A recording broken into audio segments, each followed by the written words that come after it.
ከአርቲስት ነፃነት ወርቅነህ ሞት ጀርባ ያለው ከባድ ሚስጥር ምንድነው? አርቲስት ነፃነት ወርቅነህ ከቀናት በፊት በኢንስታግራም ገጹ ላይ ያስቀመጠው መልእክት ነበር። ይህ አነጋጋሪ መልእክት ምንድነው? በዛሬው ቪዲዮ እንመለከታለን። ከነፃነት ወርቅነህ ጋር በተገናኘ አሁንም የሚወጡ መረጃዎች እጅግ በጣም አሳዛኝ ሆነዋል። ከቀናት በፊት ይቺ ፎቶ ለማስለቀሻ አሪፍ ናት ብሎ በኢንስታግራም ገጹ ላይ እንደለጠፈ ብዙ መረጃዎች እየተዘዋወሩ ይገኛሉ። እንደምትመለከቱት ይቺ ለማስለቀሻ አሪፍ ናት ሲል ነፃነት ወርቅነህ በኢንስታግራም ገጹ ላይ አስፍሯል። ይህንንም ፎቶ ታዲያ ብዙዎች እየተቀባበሉት ይገኛሉ። እጅግ በጣም የሚያሳዝን ነው። እንግዲህ ከቀናት በፊት ይህን መልእክት እንዳስቀመጠው ይታወቃልና ይሄ ነገር ታውቆት እንደነበረ ነው። እንግዲህ እሱ ራሱ ይሄን ነገር አውቆት እንደነበረ ነው የሚያሳውቀውና እንግዲህ ኢትዮጵያ በጣም እንቁ የሆነ ሰው አታለች ማለት ነው። የሰማሁት ነገር እስካሁን እውነት አልመሰለኝም።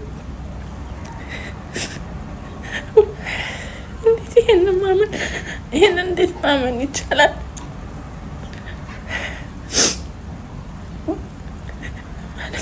እዛ ጋር መገኘት አለመቻሌ ራሱ በጣም ናመመኝ።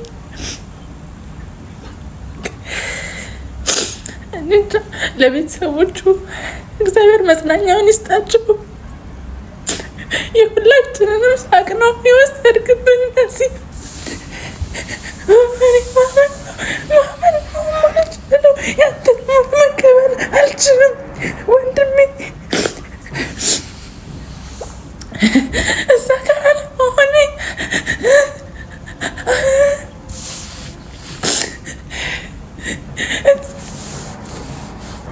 ምን እንደምን አላውቅም።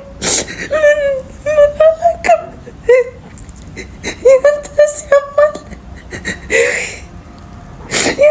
ያማል።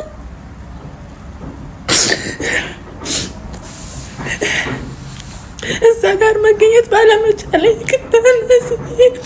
ለቤተሰቦች መጽናኛውን ይስጣቸው፣ ለወዳጆች ሁሉ እግዚአብሔር መጽናኛውን ይስጣቸው። ምን ማለት እችላለሁ ወንድሜ?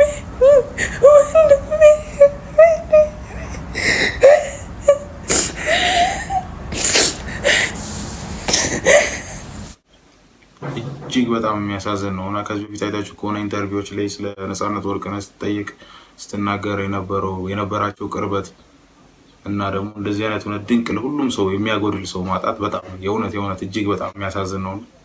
መጀመሪያ ላይ ኢንትሮ ላይ እንዳያችሁት ከሞቱ ጀርባ ያለው ሚስጥር ምንድነው የሚለውን ደግሞ አሁን በዚህ ቪዲዮ እንመለከታለን። ብዙ አንዴ እስቲ ይሄን ቪዲዮ አይተን እንመለስ። ከነፃነት ወርቅነህ ጋር በተያያዘ አንድ ቪዲዮ ዩቲዩብ ላይ ሰርቼ በጣም ብዙ ሰዎች እዚህ ቪዲዮ ስር ሜንሽን እያደረጋችሁኝ ነው።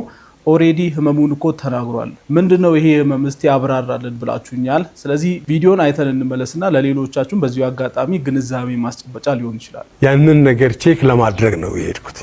ፋት ሰው ውፍረትን ተከትሎ ሊቨር የሚጫን ነገር አለ። ያንን ነገር በመቀነስና እንትን በማለት ማስተካከል አለብኝ ነው። እነዚህ ነገሮች እንግዲህ ከቤተሰብ ሲመጣሉ አንዳንዴ ምናምን ሐኪሞቹ ያው በእንግሊዝኛ ስለሚያወሩ የተገባኝን ይነግረዋል።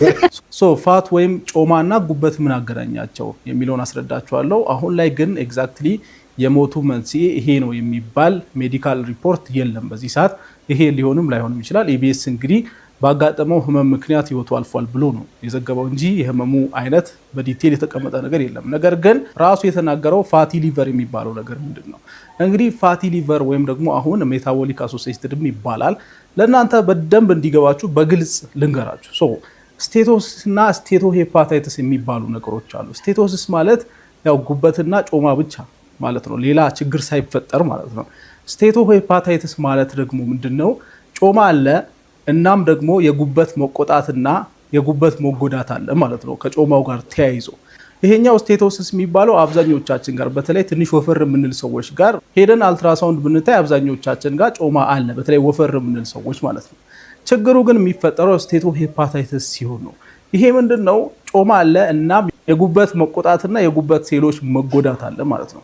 መጨረሻ ለሞት የሚዳርገው ምን ሲሆን ነው? ዩዥዋሊ ሁለት አይነት ኮምፕሊኬሽኖች ሲፈጠሩ ነው። አንደኛው እንግዲህ ሲሮሲስ የሚባል ነገር አለ። ሲሮሲስ ማለት እንግዲህ ጉበት ተጎድቶ መጨረሻ ላይ ሙሉ በሙሉ ተቀይሮ እንደ ጠባሳ አይነት ነገር ሲፈጠር ማለት ነው። ጠባሳ የሆነ አለ አይደለ? ፋይብሮስ ሲሆን ያ ሲሮሲስ ይባላል። ይሄ ሲሆን ደግሞ የራሱ ኮምፕሊኬሽኖች አሉ እና ከነዚህ ኮምፕሊኬሽኖች ውስጥ አንዱ እንግዲህ የምግብ ቱቦአችን ላይ መድማት ሊኖር ይችላል። እንዲሁ መድማት ማለት ነው።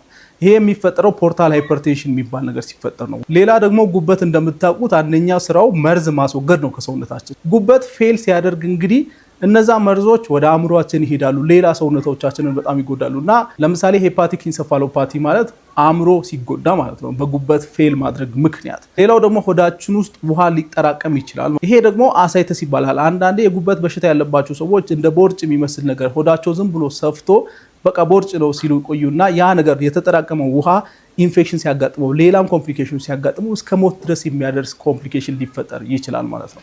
ሌላው ደግሞ የጉበት ካንሰርም ይመጣል። በዚህ ምክንያት ሲሮሲስ ከመጣ በኋላ የጉበት ካንሰር ይመጣል። ያው ካንሰር ማለት እንግዲህ ግልጽ ነው፣ ሁላችሁም አንደርስታንድ የምታደርጉት ነገር ነው። በጣም ለሞት የሚዳርግ ነገር ነው ካንሰር። ስለዚህ ምንድነው ማድረግ ያለብን? ወፍራም የሆኑን ሰዎች ካለን ኤክሰርሳይዝ መስራትና ክብደታችንን መቀነስ በጣም ኢምፖርታንት የሆነ ነገር ነው። ሌላው ደግሞ ያው የስኳር በሽታ ካለብንም ደግሞ ያንን ነገር ኮንትሮል ማድረግ ከዚህ በሽታ ለመጠንቀቅ ትክክለኛው ስቴፕ ነው ማለት ነው። ትንሽም ቢሆን ገብቷችኋል።